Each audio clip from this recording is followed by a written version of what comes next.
Hello students, कैसे हैं आप सभी लोग। आई होप आप सब लोग बहुत अच्छे होंगे, बहुत अच्छे से पढ़ाई कर रहे होंगे और मेरे जो वीडियो लेक्चर्स हैं उनसे भी आपको हेल्प मिल रही होगी फॉर योर एग्जामिनेशन। तो चलिए फिर हम वीडियो आज का स्टार्ट करते हैं।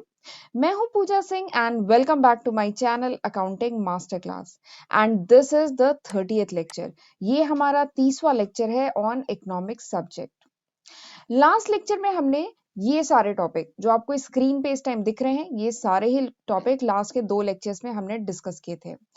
हमने लेक्चर 28 में मैक्रो इकोनॉमिक्स का ये सब इंट्रोडक्शन पढ़ा था, इसका स्कोप, सिग्निफिकेंस, डिफरेंस, ये सारे कॉन्सेप्ट हमने लेक्चर 28 में पढ़े थे। और लास्ट लेक्चर से हमने बेसिक कॉन्सेप्ट स्टार्ट किया है। मैक्रो इकोनॉमिक के कुछ बेसिक कॉन्सेप्ट हैं, वो जानना बहुत जरूरी है, क्योंकि आने वाले टाइम में जब मैं मैक्रो इकोनॉमिक और डिटेल में जब हम और टॉपिक्स पढ़ेंगे तो यही टर्म्स बार बार यूज होंगे। तो आपको ये बेसिक टर्म अच्छे से पता होने चाहिए। ठीक है, तो इसीलिए मैं अभी इस टाइम आप लोगों को कुछ बेसिक टर्म्स पढ़ा रही हूँ। सबसे पहला जो लास्ट लेक्चर में हमने बेसिक टर्म पढ़ा था that was classification of goods. Goods कई टाइप के होते हैं, तो ये 4 टाइप के गुड्स हैं। ठीक है, तो इनको हमने डिटेल में समझा था और आज के लेक्चर में हम इसके आगे डिस्कस करेंगे।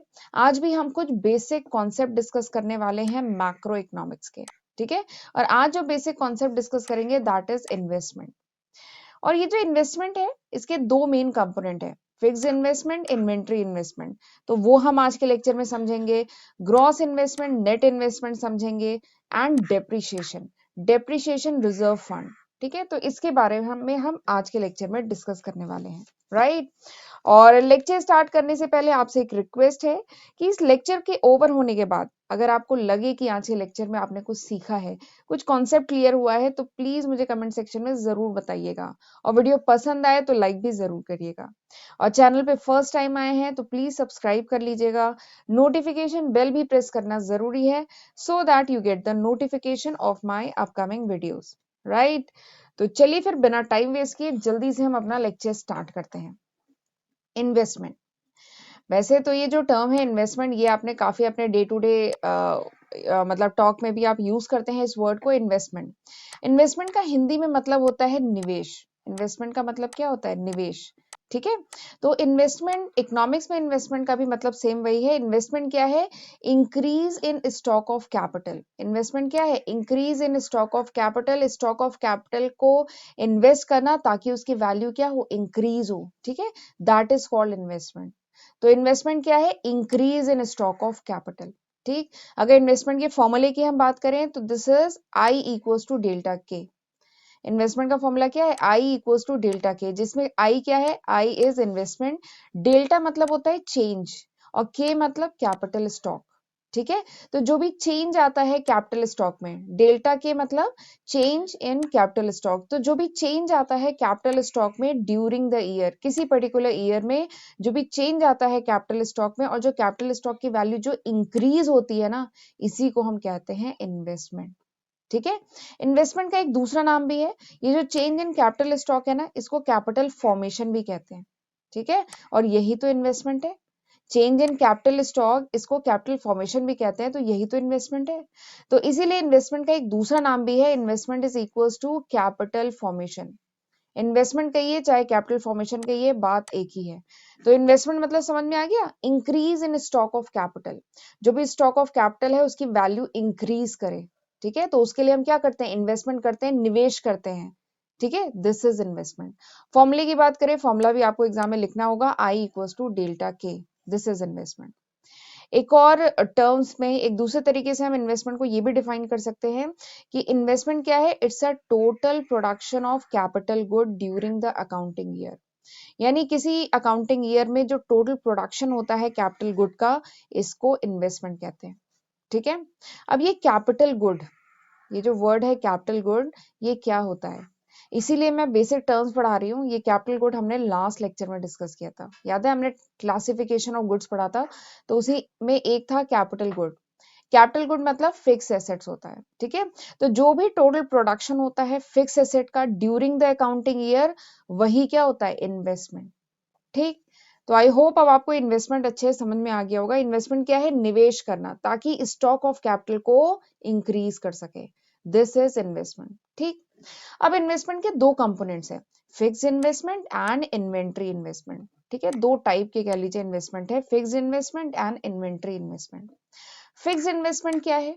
फिक्स इन्वेस्टमेंट मतलब फिक्स्ड एसेट में जो इन्वेस्टमेंट किया जाता है ताकि जो फिक्स्ड एसेट का जो स्टॉक है उसको इंक्रीज किया जा सके। देखिए नाम से ही समझ में आ रहा है, फिक्स्ड इन्वेस्टमेंट यानी इन्वेस्टमेंट इन फिक्स एसेट। ठीक है, फिक्स इन्वेस्टमेंट मतलब इन्वेस्टमेंट इन फिक्स्ड एसेट। ये जो फिक्स एसेट है उनमें इन्वेस्टमेंट करना ताकि जो स्टॉक ऑफ फिक्स एसेट है उसको क्या कर सके, इंक्रीज कर सके। फिक्स एसेट मतलब तो समझ रहे हैं ना, प्लांट एंड मशीनरी, ये सब जो फिक्स एसेट होते हैं प्रोड्यूसर के। ठीक है, तो फिक्स इन्वेस्टमेंट क्या है? फिक्स्ड एसेट्स में इन्वेस्टमेंट करना ताकि उसकी वैल्यू को हम बढ़ा सके।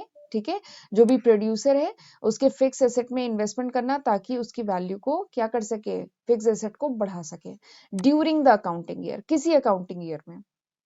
तो दिस इज फिक्स्ड इन्वेस्टमेंट। जैसे एग्जाम्पल के साथ समझाती हूँ, सपोज करिए एक प्रोड्यूसर है, तो ईयर 2021 के जनवरी में उस प्रोड्यूसर के पास जो फिक्स एसेट थे वो थे 8 मशीन थी उसके पास। ठीक है, फिर उसी साल 2021 के दिसंबर में वो जो प्रोड्यूसर है उसके पास 10 मशीन हो गई। ठीक है, तो यानी ये जो प्रोड्यूसर है उसने उसके स्टॉक ऑफ फिक्स एसेट कितने से इंक्रीज हो गए? अगर मैं ईयर 2021 की बात करूं, ड्यूरिंग द ईयर 2021 उसके पास फिक्स एसेट कितने से इंक्रीज हो गए? 8 मशीन से 10 मशीन हो गए ना, यानी 2 मशीन इंक्रीज उसके पास हो गई। तो ये क्या है? This is the fix investment, investment in fix asset. ये जो प्रोड्यूसर है उसने इस अकाउंटिंग ईयर में कितना इन्वेस्टमेंट किया फिक्स एसेट में? 2 मशीनरीज का। तो दिस इज फिक्स्ड इन्वेस्टमेंट। ठीक है, यही बात देखिए यहाँ लिखिए, फिक्स इन्वेस्टमेंट क्या है? प्रोड्यूसर ने 2 मशीन में इन्वेस्टमेंट किया। ठीक है, फिक्स इन्वेस्टमेंट का एक दूसरा नाम भी है, इसको फिक्स कैपिटल फॉर्मेशन भी कहते हैं। क्योंकि इन्वेस्टमेंट क्या है? इन्वेस्टमेंट इज कैपिटल फॉर्मेशन, बताया था। तो फिक्स इन्वेस्टमेंट मतलब फिक्स कैपिटल फॉर्मेशन। ठीक, चलिए आगे बढ़ते हैं। अब इसका सिग्निफिकेंस क्या है? ये अगर कोई प्रोड्यूसर फिक्स इन्वेस्टमेंट करता है, फिक्स एसेट में इन्वेस्टमेंट करता है, तो इसका सिग्निफिकेंस क्या है, इसकी इंपॉर्टेंस क्या है? तो सबसे पहली जो इंपॉर्टेंस है, अगर कोई प्रोड्यूसर अपने यहाँ पे फिक्स एसेट बढ़ाता है, मशीनरीज वगैरह अगर बढ़ाता है, तो इसका फायदा क्या है? प्लांट एंड मशीनरी और सेटअप करता है। तो इसका फायदा क्या है? सबसे पहला फायदा है कि इससे उस प्रोड्यूसर की प्रोडक्शन कैपेसिटी क्या होगी? बढ़ जाएगी ना, और ज्यादा प्रोडक्शन करेगा, जितनी मशीनरी सेट होगी उतना ज्यादा प्रोडक्शन करेगा। दूसरा इसका सिग्निफिकेंस क्या है कि अगर उस प्रोड्यूसर की प्रोडक्शन कैपेसिटी बढ़ जाएगी, यानी पूरी इकोनॉमी की अगर उस प्रोड्यूसर की कैपेसिटी बढ़ेगी और अगर किसी और प्रोड्यूसर ने भी अपने फिक्स इन्वेस्टमेंट बढ़ा लिए, तो अल्टीमेटली क्या होगी? पूरी इकोनॉमी में जो प्रोडक्शन कैपेसिटी है पूरी इकोनॉमी की बढ़ जाएगी, पूरी इकोनॉमी में जो लेवल ऑफ आउटपुट है दैट विल राइज, वो बढ़ जाएगा। ठीक है, तो this is the second importance. और थर्ड इंपॉर्टेंस क्या है कि अगर पूरी इकोनॉमी में लेवल ऑफ आउटपुट अगर बढ़ जाएगा तो क्या होगा? अल्टीमेटली पूरी इकोनॉमी क्या होगी? उसकी ग्रोथ होगी, जीडीपी बढ़ेगी। ठीक है, जीडीपी, जीएनपी, ये सब मैं आने वाले लेक्चर्स में डिस्कस करूंगी। नेशनल इनकम का एक टॉपिक है, ठीक है, एक चैप्टर है, वहां पे मैं आपको ये जीडीपी डिटेल में पढ़ाऊंगी, इसके फॉर्मूले वगैरह क्या सिग्निफिकेंस है। बट फिलहाल अभी ये जान लीजिए कि नेशनल ये जो फिक्स इन्वेस्टमेंट है ये बढ़ेगा तो प्रोडक्शन कैपेसिटी बढ़ेगी उस प्रोड्यूसर की, और उस प्रोड्यूसर की प्रोडक्शन कैपेसिटी बढ़ेगी तो अल्टीमेटली क्या है? लेवल ऑफ आउटपुट, पूरी इकोनॉमी में लेवल ऑफ आउटपुट बढ़ेगा। और अगर level of production, level of output पूरी इकोनॉमी में बढ़ेगा तो अल्टीमेटली वो इकोनॉमी क्या करेगी? ग्रो करेगी, जीडीपी ग्रो होगा। ठीक है, तो this is the significance of fixed investment, right. चलिए आगे बताती हूँ इन्वेंट्री इन्वेस्टमेंट। इन्वेंट्री इन्वेस्टमेंट नाम से ही समझ में आ रहा है, जो भी इन्वेस्टमेंट होता है इन द इन्वेंट्री। प्रोड्यूसर जो भी इन्वेस्टमेंट करता है, जो भी निवेश करता है, किसमें? इन्वेंट्री में, that is called inventory investment. अब वैसे तो इन्वेंट्री पे मैं एक सेपरेट वीडियो बना चुकी हूँ, मैंने जब कॉस्ट अकाउंटिंग पढ़ाया है ना, तो वहां पे भी इन्वेंट्रीज मैंने बहुत डिटेल में डिस्कस किया है। पर चलिए एक बार मैं फिर से बताती हूँ इन्वेंट्री क्या है। इन्वेंट्री मतलब रॉ मटेरियल, इन्वेंट्री मतलब सेमी फिनिश गुड, इन्वेंट्री मतलब finish good. Inventory consist of these three thing. Inventory में ये सारी चीजें आती है। इन्वेंट्री मतलब रॉ मटेरियल, कच्चा माल, इसे कहते हैं इन्वेंट्री। इन्वेंट्री मतलब सेमी फिनिश गुड, यानी ऐसा गुड जो अभी प्रोसेस ऑफ प्रोडक्शन में है, which is not yet complete, वो गुड जो अभी पूरा बना नहीं है, सेमी फिनिश्ड है, आधा फिनिश हो गया है। ठीक है। इन्वेंट्री मतलब फिनिश गुड, यानी जो बन गया है, बिकने के लिए रेडी है, that is called finish good. तो इन्वेंट्री मींस ये तीनों चीज मिलके बनती है इन्वेंट्री, इसको कहते हैं इन्वेंट्री स्टॉक। ठीक है। तो इन्वेंट्री इन्वेस्टमेंट क्या है? जो भी चेंज है इन्वेंट्री स्टॉक में, इन्वेंट्री स्टॉक में जो भी चेंज आता है ड्यूरिंग द ईयर, ठीक है, किसी पर्टिकुलर ईयर में जो भी इन्वेंट्री स्टॉक में चेंज आता है उसी को कहा जाता है inventory investment of the producer. उस प्रोड्यूसर का इन्वेंट्री इन्वेस्टमेंट है, उस प्रोड्यूसर ने इन्वेंट्रीज में इतना इन्वेस्टमेंट कर रखा है। ठीक, चलिए आगे बढ़ते हैं। अब मैं इसका सिग्निफिकेंस बताती हूँ। ये जो इन्वेंट्री इन्वेस्टमेंट है इसकी इंपॉर्टेंस क्या है, इसका सिग्निफिकेंस क्या है। सबसे पहली जो इसकी इंपॉर्टेंस है वो ये है, वैसे ये इंपॉर्टेंस भी कॉस्ट अकाउंटिंग जब मैं पढ़ाई थी वहां पर डिस्कस हुआ था। अगर रॉ मटेरियल, अगर कोई प्रोड्यूसर है उसके पास सफिशिएंट क्वांटिटी में रॉ मटेरियल है, ठीक है, इन्वेंट्री पे उसने इन्वेस्टमेंट किया हुआ है, sufficient quantity of raw material है, तो सबसे पहला जो फायदा होगा that would be uninterrupted supply of input. उसका जो सप्लाई ऑफ इनपुट है, यानी raw material is an input, जो कच्चा माल होता है वो प्रोडक्शन में क्या होता है, इनपुट होता है ना। तो अनइंटरप्टेड सप्लाई ऑफ इनपुट बनी रहेगी, इससे कभी भी प्रोडक्शन रुकेगा नहीं। ठीक है, प्रोडक्शन ऐसा कभी नहीं होगा कि कच्चा माल खत्म हो गया जिसकी वजह से प्रोडक्शन रोकना पड़ रहा है। ठीक है, तो ऐसा नहीं होगा। तो this is the first importance. दूसरी इंपॉर्टेंस जो इन्वेंट्री इन्वेस्टमेंट की है वो ये है कि अगर sufficient quantity of raw material है स्टॉक में, अगर प्रोड्यूसर के पास, तो उसे कोई day to day purchasing, market से डेली उसे सामान खरीदना हो, ठीक है, और जो रॉ मटेरियल है उसकी प्राइस चेंज हो रही है, कभी महंगा हो रहा है, कभी सस्ता हो रहा है, कभी रॉ मटेरियल मार्केट में है अवेलेबल है, कभी नहीं अवेलेबल है, इन सब झंझट में उसको नहीं पड़ना होगा, उसे केवल अपने प्रोडक्शन पे फोकस करना होगा। तो this is the second importance of inventory investment. अब थर्ड इंपॉर्टेंस क्या है इन्वेंट्री इन्वेस्टमेंट की, कि अगर प्रोड्यूसर के पास फिनिश गुड, ठीक है, यानी वो गुड जो रेडी है सेल के लिए, फिनिश गुड अगर सफिशिएंट क्वांटिटी में है, तो इसका सिग्निफिकेंस क्या है कि अगर अचानक में कभी बहुत पोटेंशियल फ्यूचर डिमांड आ जाए, अचानक में उस प्रोडक्ट की मार्केट में डिमांड अचानक में बढ़ जाए, ठीक है, तो प्रोड्यूसर को टेंशन लेने की जरूरत नहीं है, उसके पास sufficient stock of finish good रखा है। ठीक, जैसे क्या हुआ था कोरोना के टाइम में सैनिटाइजर्स, वैसे तो पहले भी सैनिटाइजर मार्केट में मिलते थे, लेकिन कोरोना टाइम में क्या हुआ, सैनिटाइजर्स की जो डिमांड है अचानक में बहुत ज्यादा बढ़ गई। ठीक है, तो जिन प्रोड्यूसर के पास सफिशिएंट क्वांटिटी में पहले से फिनिश्ड स्टॉक था, सैनिटाइजर पहले से थे, उन्होंने मार्केट में उतार दिया, तो उनके सैनिटाइजर सबसे पहले बिके। ठीक है, क्योंकि बाकी प्रोड्यूसर के पास इतनी सफिशिएंट क्वांटिटी में नहीं था, तो वो नहीं, मतलब वो उन्हें प्रोडक्शन करना पड़ा। तो this is the third importance, ये तीसरी इंपॉर्टेंस है इन्वेंट्री इन्वेस्टमेंट की, कि अगर stock of finish good sufficient quantity में है, अगर स्टॉक ऑफ फिनिश गुड में आपने इन्वेंट्री इन्वेस्टमेंट कर रखा है, तो इससे क्या है, अगर अचानक में कोई डिमांड बढ़ जाए प्रोडक्ट की, ठीक है, जो भी फ्यूचर डिमांड होगी उसे प्रोड्यूसर आसानी से मीट कर सकता है। तो this is the third significance. आगे बढ़ते हैं। अब मैं आपको दो इंपॉर्टेंट कॉन्सेप्ट बताती हूँ इन्वेस्टमेंट से रिलेटेड।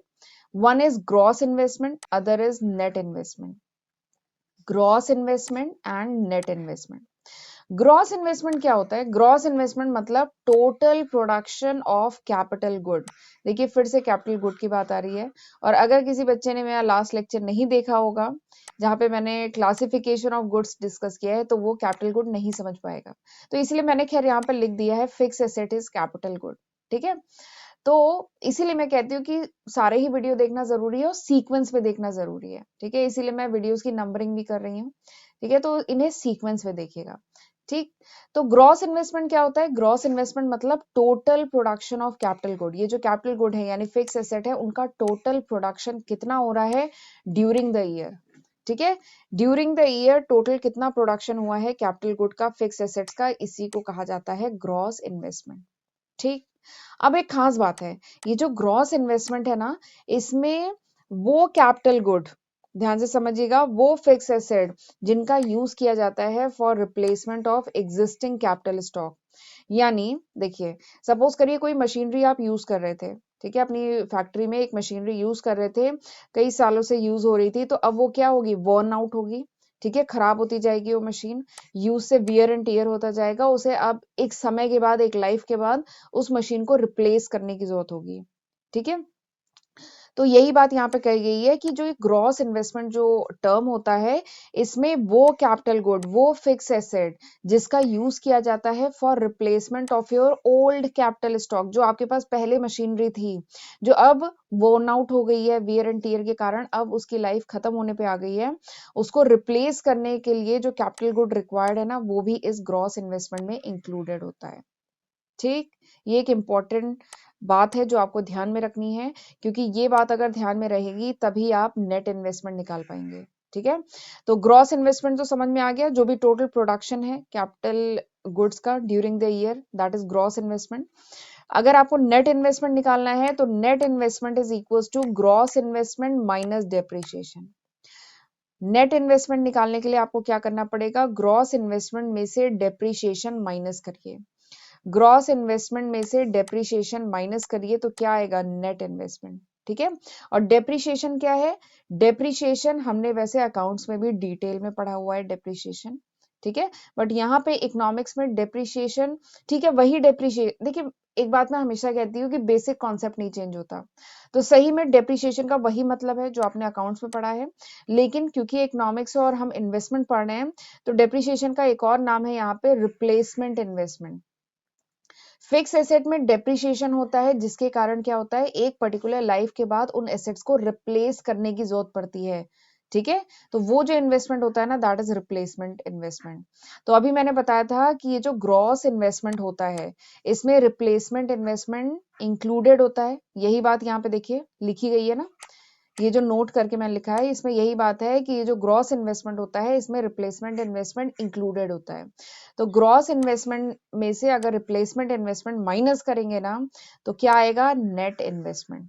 ठीक, ये बहुत इंपॉर्टेंट रिलेशनशिप है, ध्यान रखिएगा। ठीक है, नेट इन्वेस्टमेंट क्या होता है, ग्रॉस इन्वेस्टमेंट में से डेप्रिसिएशन या कह लीजिए रिप्लेसमेंट इन्वेस्टमेंट माइनस करिए तो आएगा नेट इन्वेस्टमेंट, राइट।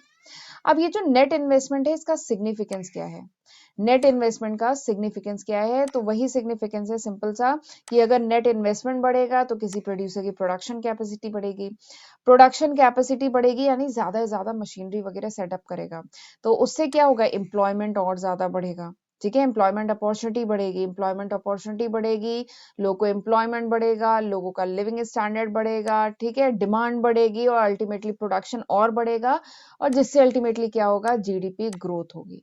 ठीक है, तो नेट इन्वेस्टमेंट का भी सिग्निफिकेंस यही है कि ultimately it help in the growth of any economy, किसी भी इकोनॉमी की जो डोमेस्टिक प्रोडक्ट की जो ग्रोथ है, ग्रॉस डोमेस्टिक प्रोडक्ट की ग्रोथ है, जीडीपी है, वो ग्रो करती है because of net investment, right. चलिए अब मैं थोड़ा सा आपको डेप्रिसिएशन के बारे में बता देती हूँ, जो रिप्लेसमेंट इन्वेस्टमेंट डिस्कस हो रहा था। तो डेप्रिसिएशन, वही मैं कहती हूँ ना कि बेसिक कॉन्सेप्ट नहीं चेंज होता, तो अकाउंट्स में भी तो आपने यही पढ़ा था, डेप्रिसिएशन क्या है, loss of value of fix asset, जो फिक्स एसेट्स हैं उनको कॉन्टिन्यूअस यूज करने से, ठीक है, because of normal wear and tear. ठीक है, अगर कॉन्टिन्यूअसली यूज करते रहेंगे, कई सालों से यूज करते रहेंगे, तो उसकी वैल्यू क्या होगी, डिक्रीज होती जाएगी, लॉस होगी वैल्यू ऑफ फिक्स एसेट, इसी को डेप्रिसिएशन कहते हैं। ठीक, तो डेप्रिसिएशन क्यों होता है, because of normal wear and tear, because of normal wear and tear, use करते रहेंगे चीज तो खराब होती है। ठीक है, या फिर एक्सीडेंटल डैमेज अगर हुआ, या एक्सपेक्टेड ऑब्सोलेंस, ऑब्सोलेंस मतलब आउटडेटेड, ठीक है, अब चीजें आउटडेटेड भी हो जाती हैं। ठीक है, तो इन तीन रीजन के कारण जो भी loss in value of fix asset होता है, उसको कहते हैं डेप्रिसिएशन। ठीक, तो डेप्रिसिएशन क्या है, कंजप्शन ऑफ फिक्स एसेट, जो फिक्स एसेट्स है, फिक्स कैपिटल है, इनका जो कंजप्शन होता है, ठीक है, वही क्या है, डेप्रिसिएशन। ठीक, अब डेप्रिसिएशन के कारण क्या होता है, डेप्रिसिएशन के कारण जो फिक्स एसेट्स हैं उनको रिप्लेस करने की जरूरत पड़ती है टाइम टू टाइम। ठीक है, डेप्रिसिएशन के कारण जो फिक्स एसेट है, जो मशीनरी है, वो क्या होती जाएगी, एक समय के बाद कॉन्टिन्यूअस यूज से क्या होगी, खराब होती जाएगी, वियर एंड टीयर होता जाएगा। तो इसके लिए हमें क्या करना पड़ेगा, मशीनरी को कुछ समय के बाद जब उसकी लाइफ ओवर हो जाए तो हमें रिप्लेस करना पड़ता है। अब रिप्लेस करना है, नई मशीनरी खरीदनी है, तो फंड रिक्वायर्ड होगा, फंड चाहिए ना नई मशीनरी खरीदने के लिए, तो इसीलिए क्या हम बनाते हैं, प्रोविजन ऑफ फंड, कोई भी प्रोड्यूसर क्या करता है, प्रोविजन ऑफ फंड, फंड का प्रोविजन पहले से बना के रखता है, और ये प्रोविजन बनाता है ऑन एनुअल बेसिस, ताकि जब एग्जाम्पल लेते हैं, सपोज करिए 10 साल लाइफ है मशीनरी की, तो 10 साल बाद जब फंड की रिक्वायरमेंट हो, जब मशीन को रिप्लेस करने के लिए हमें पैसे की जरूरत होगी, तो वो हम इस फंड से यूज कर सकेंगे। तो उसके लिए प्रोड्यूसर क्या बनाता है, प्रोविजन ऑफ फंड, फंड का पहले से प्रोविजन बना के चलता है। ठीक, एग्जाम्पल के साथ समझाती हूँ। सपोज करिए एक मशीनरी है, वो परचेज की आपने 10 लाख रुपए की, ठीक है, और जो मशीनरी है उसकी जो लाइफ है वो 10 ईयर्स की है, उसकी जो एक्सपेक्टेड लाइफ है वो 10 साल की है।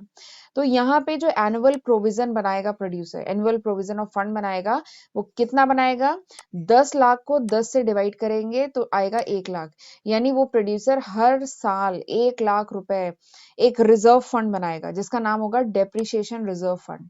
ठीक है, प्रोड्यूसर क्या बनाएगा, एक डेप्रिसिएशन रिजर्व फंड बनाएगा। ये एक टाइप का रिजर्व फंड है, जिसमें वो हर साल 1 लाख रुपए डालता रहेगा 10 साल तक, ताकि 10 साल बाद जब उस मशीन को चेंज करने की जरूरत होगी, तो उसके लिए जो फंड की रिक्वायरमेंट है वो यहाँ से फुलफिल होगी।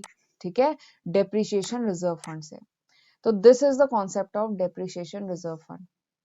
डेप्रिसिएशन रिजर्व फंड क्या है, ये एक फंड है, ये एक रिजर्व फंड है, जिसका यूज किया जाता है to replace the worn out fix asset. वो फिक्स एसेट जो अब खराब हो गए हैं, वर्न आउट हो गए हैं, वियर एंड टियर हो गया है, अब उनको रिप्लेस करना है, उसके लिए पैसे की जरूरत है, फंड की जरूरत है। तो वो कहाँ से मिलेगा, डेप्रिसिएशन रिजर्व फंड से।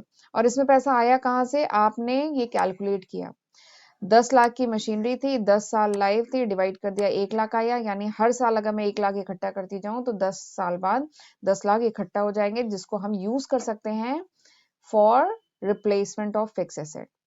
ठीक है, तो ये बेसिकली क्या फुलफिल करेगा, हमारा जो रिप्लेसमेंट इन्वेस्टमेंट है। रिप्लेसमेंट इन्वेस्टमेंट मतलब investment in the replacement of fix asset, fix asset को रिप्लेस करने के लिए। ठीक है, जो फंड में हम इन्वेस्टमेंट करते हैं दैट इज रिप्लेसमेंट इन्वेस्टमेंट। और अगर ये डीआरएफ नहीं किसी प्रोड्यूसर ने बनाया है, इसका मतलब क्या है, उसने रिप्लेसमेंट इन्वेस्टमेंट नहीं किया है। ठीक है, अगर किसी प्रोड्यूसर ने डीआरएफ नहीं बनाया है, डेप्रिसिएशन रिजर्व फंड नहीं बनाया है, तो इसका मतलब क्या है, उस प्रोड्यूसर ने रिप्लेसमेंट इन्वेस्टमेंट नहीं किया हुआ है।